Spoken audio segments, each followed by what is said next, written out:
সুপ্রিয় শিক্ষার্থী বন্ধুরা, পরম করুণাময় মহান সৃষ্টিকর্তার নামে শুরু করছি। আজকে চতুর্থ শ্রেণীর গণিত ক্লাসে তোমাদের সবাইকে স্বাগত জানাচ্ছি।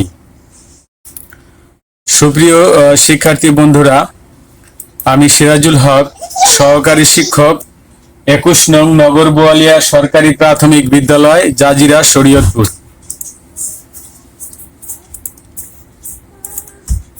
আমি আজকে তোমাদের উদ্দেশ্যে যে পাঠটি নিয়ে আসছি সেটি হচ্ছে চতুর্থ শ্রেণীর গণিত বিষয়ের পাঠ, আর সেটি হচ্ছে অধ্যায় 14, ত্রিভুজের ধারণা ও বাহুভেদে ত্রিভুজ।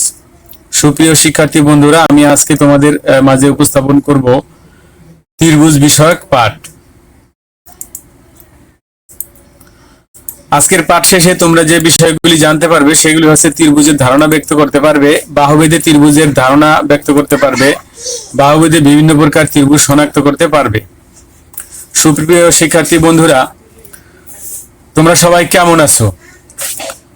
আশা করছি তোমরা সবাই ভালো আছো। আল্লাহর অশেষ মেহেরবানিতে আমিও ভালোবাসি। চলো আমরা পাঠে চলে যাই। প্রথমে আমরা কয়েকটি ছবি দেখি।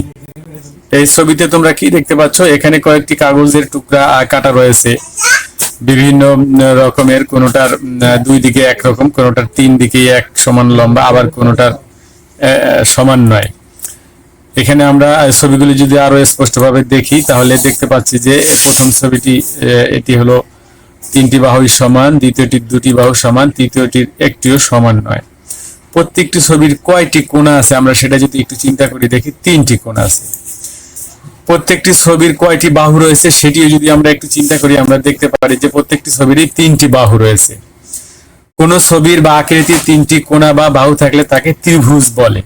সুপ্রিয় শিক্ষার্থী বন্ধুরা, আমাদের আজকের পাঠ ত্রিভুজের ধারণা ও বাহুভেদে ত্রিভুজ। তোমরা হ্যাঁ বুঝতে পেরেছো, আমরা আজকে তোমাদের মাঝে নিয়ে এসেছি ত্রিভুজের ধারণা এবং বাহুভেদে ত্রিভুজের প্রকারভেদ। চলো বন্ধুরা, আমরা বাস্তব পর্যায়ে আমাদের কার্যক্রম শুরু করতে যাচ্ছি।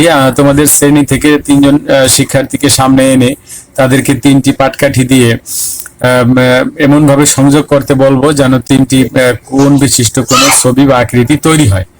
আকৃতি দেখিয়ে আমি তোমাদেরকে বিভিন্ন প্রশ্ন করব। এখানে কয়টি কাঠি রয়েছে তোমরা সহজে উত্তর দিতে পারবে। তিনটি কাঠি রয়েছে, কাঠিগুলির আকৃতি কি রকম তৈরি হয়েছে? তিন কোণ আকৃতি তৈরি হয়েছে। তাহলে আমরা বলতে পারি যে তিনটি রেখাংশ বা বাহু দ্বারা আবদ্ধ আকৃতিকেই ত্রিভুজ বলে। এখানে আমাদের একটু বিষয় খেয়াল রাখতে হবে যে তিনটি বাহু বা রেখাংশ দ্বারা আবদ্ধ চিত্র বা ছবি হচ্ছে ত্রিভুজ। সুপ্রিয় শিক্ষার্থী বন্ধুরা, আমরা কতগুলি ছবি দেখি। প্রথমে আমরা একটি ছবি দেখছি, সেখানে তিনটি বাহু সমান। দ্বিতীয় একটি ছবি দেখছি, দুটি বাহু সমান। তৃতীয় একটি ছবি দেখছি, সেখানে একটি বাহু সমান নয়। প্রত্যেকটি চিত্রেই আমরা দেখতে পাচ্ছি যে তিনটি বাহু বা রেখাংশ রয়েছে। তোমরাও দেখতে পাচ্ছ যে প্রত্যেকটা চিত্রের বা ছবির তিনটি বাহু বা রেখাংশ রয়েছে। তিনটি বাহু বা রেখাংশ দ্বারা সীমাবদ্ধ আকৃতি বা চিত্রকে ত্রিভুজ বলে।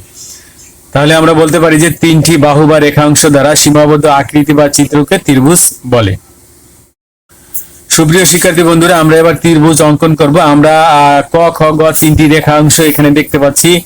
এই রেখা দিয়ে আমরা একটি, দেখো এইদিকে একটি বাঁকা করে রাখলাম, তারপরে নিচে একটি রাখলাম, তারপরে এই ডান পাশে একটি বাঁকা করে রাখলাম। এখন একটি তিন কোণ বিশিষ্ট আকৃতি ছবি তৈরি হয়েছে। এই তিন কোণ আকৃতি বিশিষ্ট ছবিটা হচ্ছে ত্রিভুজ। এখানে ক, খ, গ একটি ত্রিভুজ। উপরোক্ত ভাবে তিনটি বাহু বা রেখা অংশ সংযুক্ত করে আমরা বিভিন্ন ভাবে বিভিন্ন ত্রিভুজ অঙ্কন করতে পারি। আমরা আরো কয়েকটি ত্রিভুজের ছবি দেখি। এখানে আমরা আরো তিনটি ত্রিভুজের ছবি দেখতে পাচ্ছি। তোমরা চিন্তা করে দেখো এই ছবিগুলোর বৈশিষ্ট্য কি। সুপ্রিয় শিক্ষার্থী বন্ধুরা, বাহুর আকৃতি অনুযায়ী ত্রিভুজকে আমরা এখন ভাগ করব। দেখো এখানে একটি ত্রিভুজ দেখতে পাচ্ছি, তিনটি বাহুই সমান, এবং আরেকটি ত্রিভুজ দেখতে পাচ্ছি দুটি বাহু সমান। আরেকটি ত্রিভুজ দেখতে পাচ্ছি এর একটি বাহুও সমান নয়। বাহুগুলোর, প্রথম ত্রিভুজের বাহুগুলোর আকৃতি সমান, দ্বিতীয় ত্রিভুজের দুটি বাহুর আকৃতি সমান, এবং তিন নাম্বার ত্রিভুজের কোনো বাহুই সমান নয়। আমরা দেখতে পাচ্ছি বাহুর আকৃতি অনুযায়ী ত্রিভুজ এখানে 3 রকমের হয়েছে। এই 3 রকমের ত্রিভুজ হচ্ছে সমবাহু ত্রিভুজ, সমদ্বিবাহু ত্রিভুজ, বিষমবাহু ত্রিভুজ। হ্যাঁ সুপ্রিয় শিক্ষার্থী বন্ধুরা, তোমরা এই বিষয়গুলি বুঝতে পেরেছো যে সমবাহু ত্রিভুজ, যে ত্রিভুজের 3টি বাহুর আকৃতি সমান, যে ত্রিভুজে 3টি বাহুর আকৃতি সমান তা হচ্ছে সমবাহু ত্রিভুজ। আর অপরদিকে যে ত্রিভুজের 2টি বাহু সমান তা হচ্ছে সমদ্বিবাহু ত্রিভুজ। সর্বশেষে আমরা দেখতে পাচ্ছি যে একটি বাহুও সমান নয়, অর্থাৎ যে ত্রিভুজের একটি বাহুও সমান নয় তাকে বিষমবাহু ত্রিভুজ বলে। সুপ্রিয় শিক্ষার্থী বন্ধুরা, তোমরা আজকে যে পাঠ আমি উপস্থাপন করলাম তা অত্যন্ত সুন্দরভাবে বুঝতে পেরেছো আশা করছি। তো আমরা দলীয় কাজের মাধ্যমে তোমাদের পাঠকে আমরা যাচাই করে নেব। তোমাদেরকে আমরা 3টি দলে ভাগ করছি, দল নং 1, 2 এবং 3। 1 নং দলকে সমবাহু ত্রিভুজ, 2 নং দলকে সমদ্বিবাহু ত্রিভুজ এবং 3 নং দলকে বিষমবাহু ত্রিভুজ অঙ্কন করতে বলবো। আমি ঘুরে ঘুরে দেখবো, তোমরা খাতা নাও, খাতা কলম নিয়ে এই দলীয় কাজগুলি করে দেখাও। হ্যাঁ, তোমরা অত্যন্ত সুন্দরভাবে করতে পেরেছো, এই জন্য তোমাদের সকলকে আন্তরিক ধন্যবাদ জানাচ্ছি। সুপ্রিয় শিক্ষার্থী বন্ধুরা, আজকে আমরা যে পাঠ শিখলাম সেই পাঠের থেকে কিছু অংশ বাড়িতে কাজ করবে, সেই কাজ তোমরা লিখে নিয়ে যাও। হ্যাঁ, তোমরা বাড়ির কাজ করবে, বাড়িতে থেকে সমবাহু ত্রিভুজ, সমদ্বিবাহু ত্রিভুজ এবং বিষমবাহু ত্রিভুজ অঙ্কন করে আনবে এবং এই ত্রিভুজ 3 রকমের ত্রিভুজের সংজ্ঞা লিখে নিয়ে আসবে। সুপ্রিয় শিক্ষার্থী বন্ধুরা, তোমরা বেশ কিছুক্ষণ সময় ধরে আজকে আমার সাথে ছিলে, আমার পাঠে সহযোগিতা করছো।